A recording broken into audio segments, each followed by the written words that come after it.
Hi, it's me again with Corel tips and tricks. I made a file the other day and before I could get around to making a video, I must have lost it.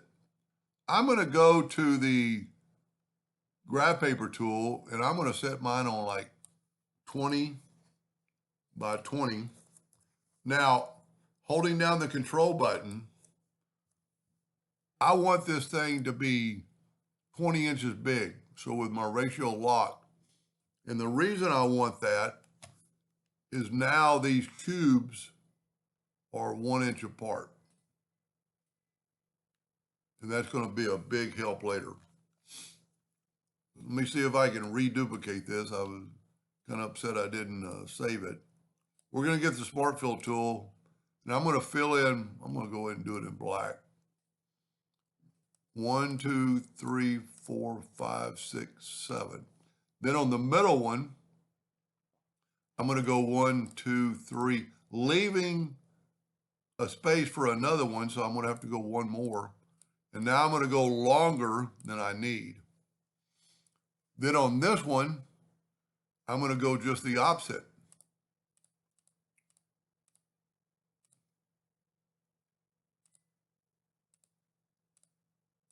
And then I'm going to do 1, 2, 3, 1, 2, 3.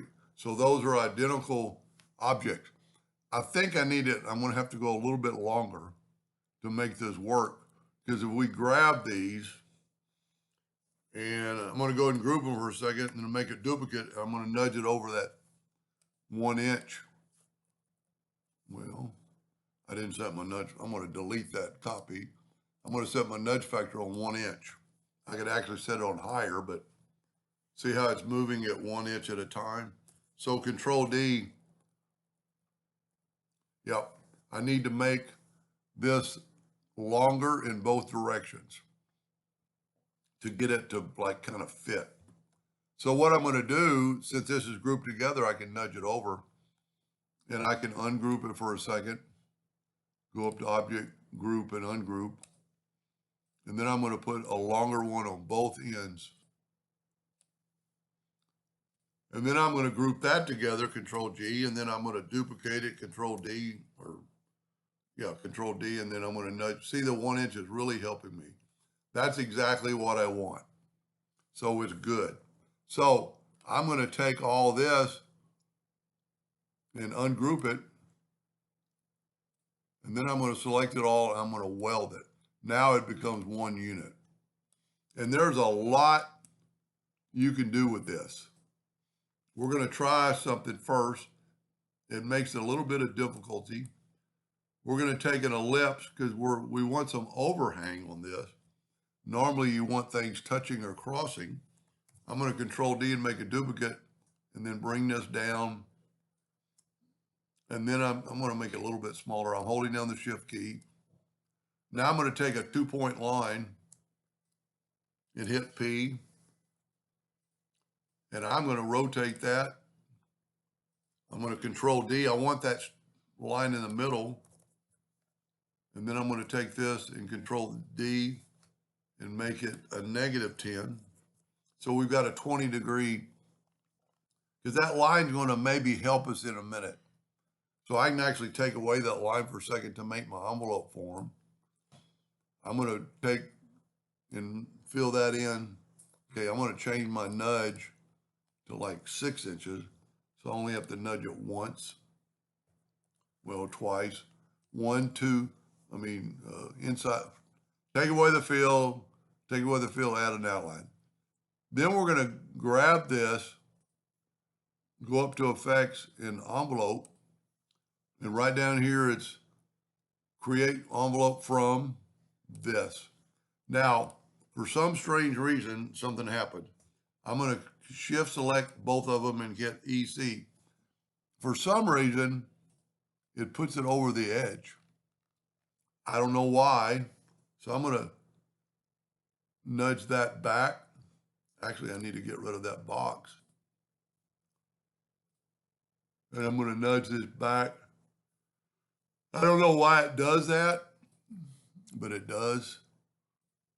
And really, I could go with that, but I'm going to set my nudge. What I'm going to do is double click on that, double click alternate C to have it rotate from the center. And I'm going to try to rotate it. So you can zoom in, and when you get that, you could take this and just, whoop, I got the line. And I don't know why I keep getting the line. I got that select.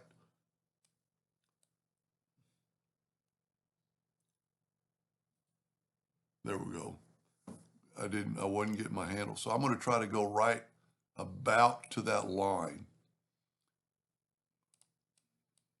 It's a little bit over, and see, it's even lost some of its shape. And you could change this like to 0.5 degrees, and it'll move it back, or 0.6. See that? You can just nudge it kind of over. So we've lost a little bit of our shape, but I don't think it's going to matter. Now I'm going to grab this, Control D, alternate C, and I'm going to rotate it plus 10 degrees. See, that's not enough. So I'm going to go, it was at 0.06 plus 12 degrees. And that's about what I want. And 12 is divisible by 360. So now we can just go Control D. Well, whenever you hesitate or do something like that funny, and you know what I'm going to do? I'm going to show you how to make this. I mean, I can very easily add, because this is rotated 6% or 0.6. The best way to do that, let's nudge it out of the way. And I'm going to left click, right click, and now I'm going to fill these in with the Smart Fill tool and nudge them over. Now, when I group these, Control G, I'm at 0 because I created a new object. This one is still at 6% or 0.6. So I'm going to Control D, alternate C, and rotate it 12 degrees. Look at that. And then just go 12 degrees all, whoop, went too far. Printing it probably doesn't matter. Oh, I went perfect amount. Now let's get rid of our X's in our circle and our lines. A lot of times it's hard to grab that stuff. You could always move it out of the way, but there's a line right there. That's a pretty cool design, if I say so myself. The only thing I'm kind of disappointed I didn't save one, because I've got some ideas on how to do something. Let's make it a yellow. Let's bring in a black box. Let's go object order, back a page, and it really looks good, I think. I mean, that's my opinion. But anyway, I hope that gave you some ideas, and thank you for watching.